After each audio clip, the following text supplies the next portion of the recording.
Ti è mai capitato? Sei lì, fissi lo schermo bianco e nulla. Silenzio totale. La mente è una landa desolata e c'è una vocina bastarda dentro di te che inizia a sussurrare. Forse non hai più niente da dire. Forse sei solo un bluff. E se ti dicessi che quella voce è una grandissima bugiarda, che il tuo cervello non è rotto, ma ti sta solo parlando in codice? In questo video ti svelo il metodo anti-blocco per decifrare quel codice e trasformare il vuoto nella tua più grande fonte di idee.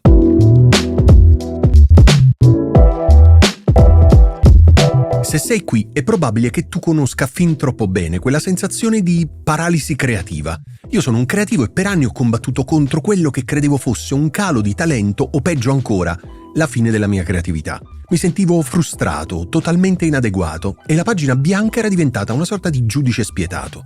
Poi un giorno ho capito, stavo sbagliando completamente approccio, non dovevo combattere il blocco, dovevo ascoltarlo. Ho passato anni a studiare, a sperimentare e, ammettiamolo, a fallire, fino a mettere a punto un metodo che ha cambiato davvero tutto per me. Un sistema che non si basa sulla forza di volontà o sull'attesa dell'ispirazione che cade dal cielo, ma sull'interpretare i segnali che la nostra mente ci manda. Oggi voglio condividerlo con te perché nessuno dovrebbe sentirsi solo e impotente di fronte alla propria creatività inespressa.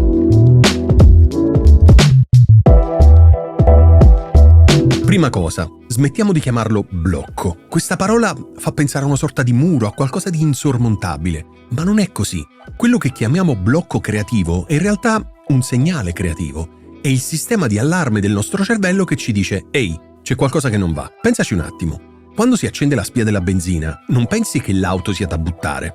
Sai che ti sta solo comunicando un bisogno, fare rifornimento. Ecco, il tuo cervello non è bloccato, ti sta solo mandando un segnale. Ma di che segnale si tratta? Le cause ovviamente possono essere diverse, ma a volte può essere anche un semplice «sono stanco».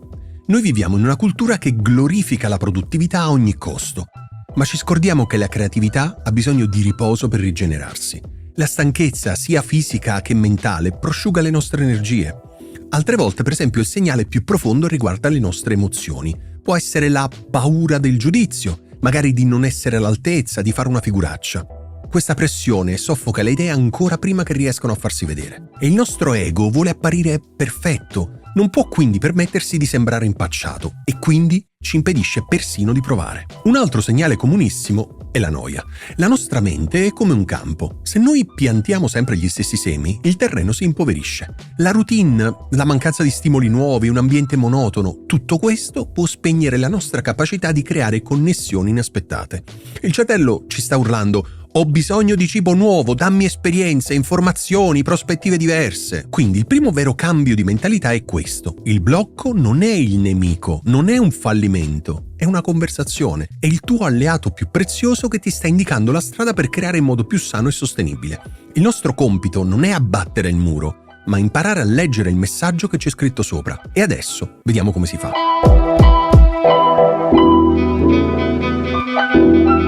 Il metodo che ho sviluppato si basa su 3 passi molto concreti: decifrazione, ricarica e sperimentazione. Non sono formule magiche ovviamente, ma un processo gentile per rientrare in sintonia con il tuo flusso creativo.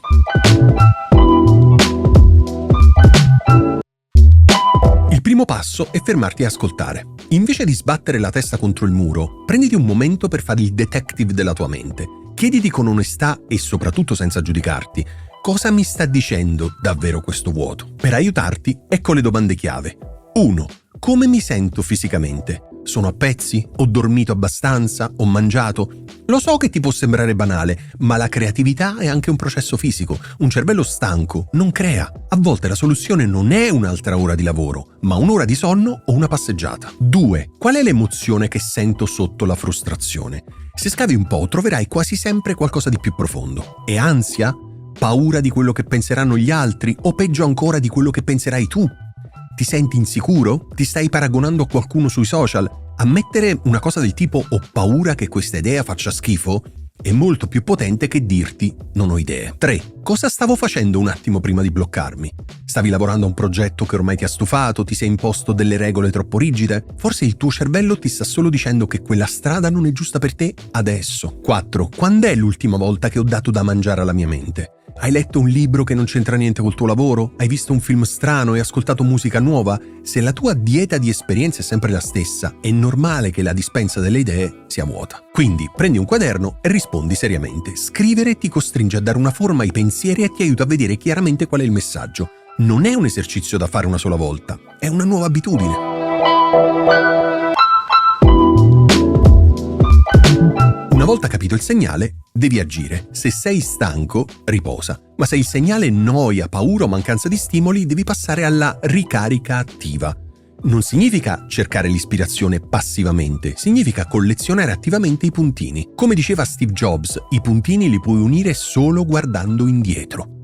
Il tuo lavoro ora è riempire il tuo mondo di puntini. Ok, ma come si fa? Se lavori sempre nello stesso posto, scappa. Vai in una biblioteca, in un parco, in un bar rumoroso. Anche solo cambiare stanza può fare miracoli. L'obiettivo è rompere la routine e dare ai tuoi sensi stimoli nuovi. Se sei uno scrittore, non leggere solo romanzi. Leggi di fisica, guarda un documentario sulle formiche, sfoglia una rivista di design. Le idee migliori nascono dallo scontro tra mondi diversi. Prendi l'abitudine di segnarti tutto quello che cattura la tua attenzione, anche le cose più stupide. Una frase sentita per strada, un'ombra strana, una combinazione di colori. Usa un quaderno o le note del tuo telefono. Questa è la tua scorta di carburante creativo per i momenti di secca. Se il tuo lavoro è mentale, sporcati le mani, gioca con i Lego, colora, cucina, fai il giardinaggio.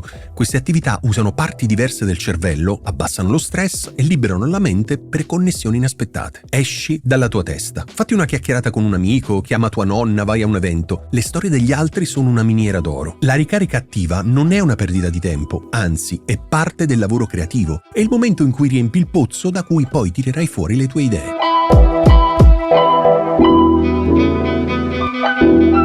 Ora arriva il momento più liberatorio, ricominciare a creare, ma con una sola regola d'oro: zero pressione e zero giudizio. Il perfezionismo è il killer numero 1 della creatività.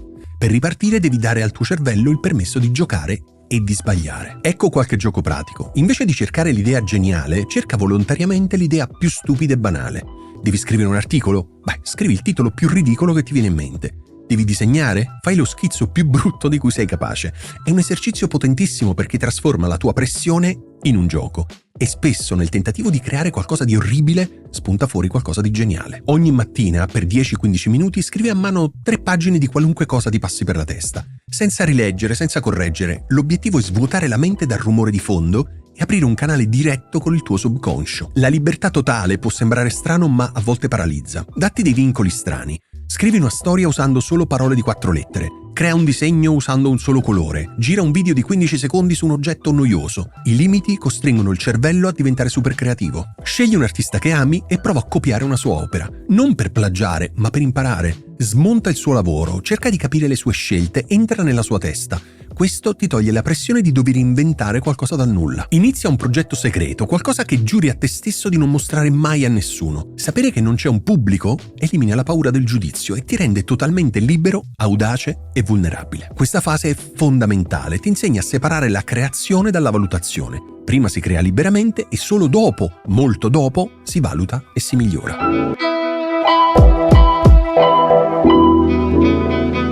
Quindi, la prossima volta che ti trovi davanti al vuoto, niente panico, non combatterlo, fermati, respira e ascolta. Ricordati i 3 passi di cui abbiamo parlato in questo video. 1. Decifra il segnale. Sei stanco, spaventato o annoiato? 2. Ricaricati. Esci, esplora, colleziona puntini. 3. Sperimenta senza giudizio. Gioca, sbaglia e crea solo per te. Accetta che questa fase sia normale nel processo creativo, anzi, è un'opportunità per crescere. Ricordati che non sei rotto, non sei un fallimento, sei solo un essere umano la cui mente ha bisogno di cura e gentilezza. La creatività non è un interruttore, è un giardino da coltivare con pazienza. Devi essere gentile con te stesso. Qual è il segnale più comune che ti manda il tuo cervello quando ti senti bloccato? È la stanchezza? È la paura? È la noia? Raccontamelo nei commenti qui sotto. Condividere ci fa sentire meno soli.